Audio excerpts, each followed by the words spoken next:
तीन ज्योतियां रमण करता हुआ षोडशी 16 कला वाला परमेश्वर। ओ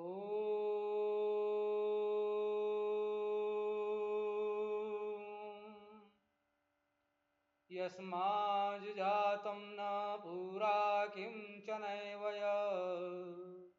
आबभूव भुवनानि विश्वा प्रजापतिः प्रजयां संरराण स्त्रीणीं ज्योतिंषि सचते षोडशी। एक यस्मात् जिससे पूरा पहले किंचन एव कुछ भी न जातम नहीं हुआ, जो सबसे पहले से था। वे प्रभु अनादि हैं और सबके आदि हैं, अर्थात सारे संसार का निर्माण कर रहे हैं। दो यह जो विश्वाभुवनानि सब लोगों को आबभूव समन्तात व्याप्त कर रहे हैं। प्रभु ने लोकों का निर्माण किया और उन सब के अंदर व्याप्त होकर रहने लगा। तत् सृष्टवा तदेवानुप्राविशत्, उसका सर्जन किया, उसमें प्रवेश किया। तीन प्रजापति ही, वे प्रभु सारी प्रजा के रक्षक है। चार षोडशी, उस 16 कला संपूर्ण प्रभु ने प्रजा के हेतु से, प्रजा के रक्षण के हेतु से त्रिणी ज्योतिषी, तीन ज्योतियों को सचते धारण किया। द्युलोक में सूर्य, अंतरिक्ष लोक में चंद्र और विद्युत तथा पृथ्वी लोक में अग्नि को प्रभु ने स्थापित किया। प्रजा के रक्षण के लिए इन ज्योतियों की आवश्यकता तो स्वयं सिद्ध है। कितनी अद्भुत है यह सृष्टि। इसके निर्माता प्रभु षोडशी हैं। 16 कला संपूर्ण वे पूर्ण हैं, तभी तो उनकी बनाई यह सृष्टि भी पूर्ण है। पूर्णात् पूर्ण मुदच्यते, पूर्ण से पूर्ण ही उत्पन्न होता है। उस षोडशी प्रभु ने जीव में भी प्राण, श्रद्धा आदि 16 कलाओं को जन्म दिया। संरराण, सम्यक रमण क्रिया करते हुए प्रभु इस संसार का निर्माण करते हैं। संसार को प्रभु की क्रीड़ा के रूप में देखना ही ठीक रूप में देखना है, यही तत्व ज्ञान है। इस तत्व ज्ञान वाला व्यक्ति कष्टों से ऊपर उठ जाता है। खेल में लगी चोट क्रोध का कारण नहीं बनती, उस चोट के सहन में गौरव का अनुभव होता है। देव वही है जो प्रभु के साथ इस क्रीड़ा में सम्मिलित होते हैं। दिव्यंती क्रीडंती, देवाह, देव खेलते हैं, इससे वे खींचते नहीं हैं। देव ही महादेव का सानिध्य प्राप्त करते हैं। ये स्वयं उस ब्रह्म जैसे है, बन जाते हैं। भावार्थ, संसार को प्रभु की क्रीड़ा के रूप में देखना ही तत्व ज्ञान है। प्रभु ने जिन तीन ज्योतियों को धारण किया है, उन्हीं को धारण करना कल्याण का मार्ग है। ऋषि स्वयंभू, ब्रह्मा, देवता, परमात्मा, छंद, निश्रित, त्रिष्टुप, स्वर, दैवत, उग्रता व दृढ़ता, कर्म, अकर्म, विकर्म।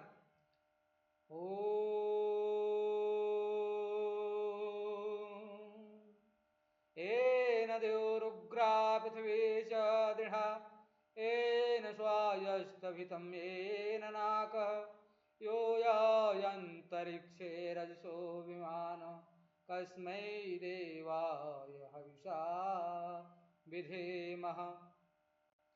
एन, जिसने द्योलोक को उग्रा बड़ा तेजस्वी बनाया है। द्योलोक में सूर्य व सितारे चमक रहे हैं, उनकी ज्योति से यह जगमगा रहा है। शरीर में मस्तिष्क ही द्योलोक है। इसे भी ब्रह्म ज्ञान के सूर्य से तथा विविध विज्ञानों के नक्षत्रों से दीप्त करना है। दूसरा च, और जिसने पृथ्वी लोक को दृढ़ बनाया है। पृथ्वी शरीरम, यह शरीर ही पृथ्वी लोक है।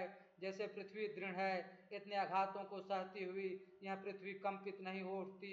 आकाश में होने वाली बूंदों व ओलों के आघातों को शांति पूर्वक सहने वाली यह क्षमा है, धरा है, सहने वाली है, धारण करने वाली है। ठीक इसी प्रकार हमारा शरीर पत्थर के समान दृढ़ हो। एन, जिस प्रभु ने स्वर्गलोक को अस्तभीतम थामा है, आधार दिया है, स्वर्ग कामों को यजेत, इस स्वर्ग को शास्त्रनिष्ठ लोग वेद विहित यज्ञों के द्वारा प्राप्त किया करते हैं। इन यज्ञों के द्वारा यज्ञों व श्रेष्ठतम कर्मों के द्वारा कर्मकांडी स्वर्ग प्राप्त करते हैं। आयु प्राणम प्रजाम पशुम कीर्तिम द्रविणम ब्रह्मवर्षम। ब्रह्मवेद के प्रभु के अनुसार वहाँ स्वर्ग में दीर्घायुष्य है, प्राण शक्ति है, उत्तम गवादि पशु है, उत्तम प्रजा है, कीर्ति है, संपत्ति है, ब्रह्म तेज है। इन सब वस्तुओं के होने पर घर सचमुच स्वर्ग बन जाता है। 4 एन जिस प्रभु ने नाकह मोक्ष लोक को स्तंभित थामा है, उन्हीं यज्ञों को जब ये लोग निष्काम होकर करते हैं तब ये यज्ञादि कर्म ही अकर्म हो जाते हैं। संग व फल को छोड़कर किए गए ये यज्ञ मनुष्य को मोक्ष का अधिकारी बनाते हैं। ब्रह्म अथर्ववेद की समाप्ति पर कहा है कि इन आयु प्राण आदि को महाय दत्वा व्रजत ब्रह्मलोकम, मुझे लौटाकर ब्रह्मलोक को प्राप्त कर लो। कामना से ऊपर उठकर किए गए कर्म ही अकर्म हो जाते हैं और इनसे मनुष्य मोक्षनाक लोक का लाभ करता है। ये जो प्रभु इस अंतरिक्ष में रजसह लोक लोकांतरों को विमान विविध उद्देश्यों से बना रहे हैं, शास्त्र विरुद्ध कर्म ही विकर्म है। इन विकर्मियों के लिए ही विविध लोगों का निर्माण किया गया है। कर्मानुसार उस लोक में जीव को वे प्रभु जन्म देते हैं।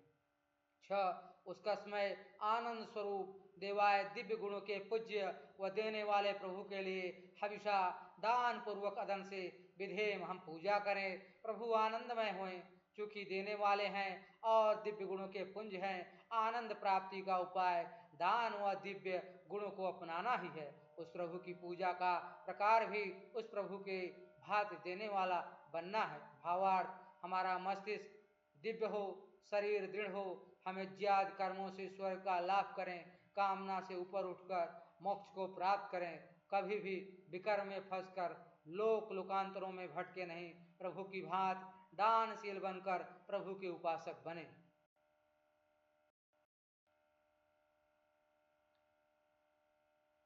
स्वयंभू ब्रह्मा ऋषि देवता परमात्मा छंद अति जगति स्वर निषाद। उपाय पंचक।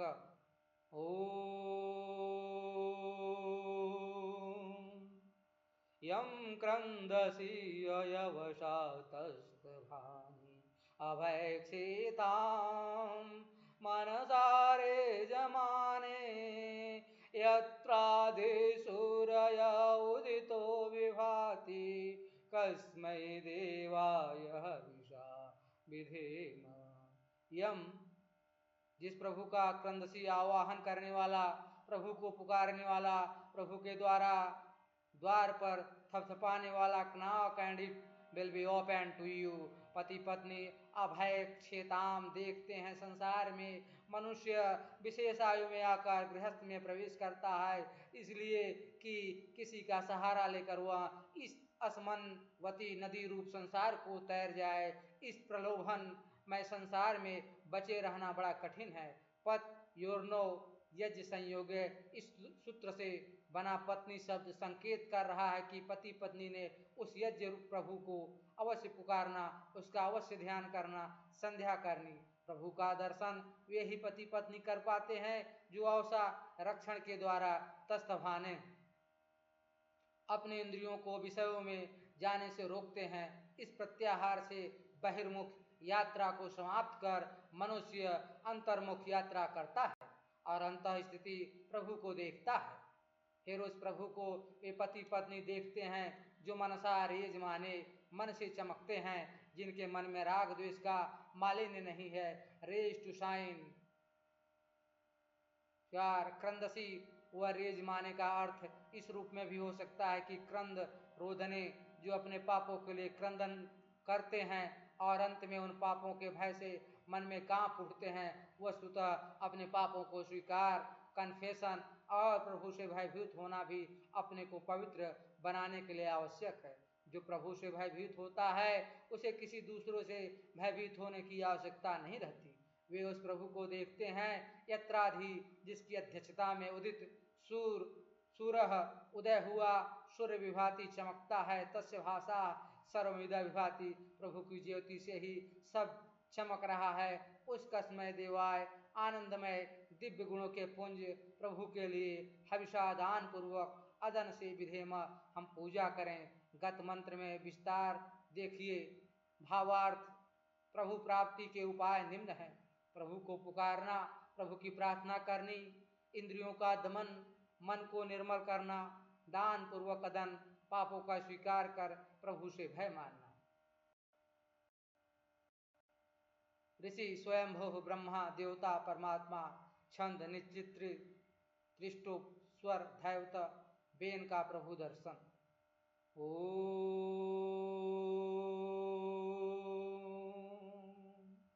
बेन सतत पास्यन निहितं गुहा सदत्र विश्वं भवत्येकनिदं तस्मिन्निदं सं च विजयते सर्वं स्वयोतः प्रोतस्य विभोः प्रजासु। एक बेन शब्द बेन धातु से बना है। इसका अर्थ है क क्रियाशील, कु टू गो टू मूव, ख ज्ञान प्राप्त करने वाला टू नो, ग प्रभु का पुजारी टू वर्शिप, एवं वेनः क्रियाशील ज्ञानी प्रभु भक्त व्यक्ति तत् उस प्रभु को पश्यता देखता है। प्रभु के दर्शन के लिए कर्म ज्ञान व भक्ति का समन्वय आवश्यक है।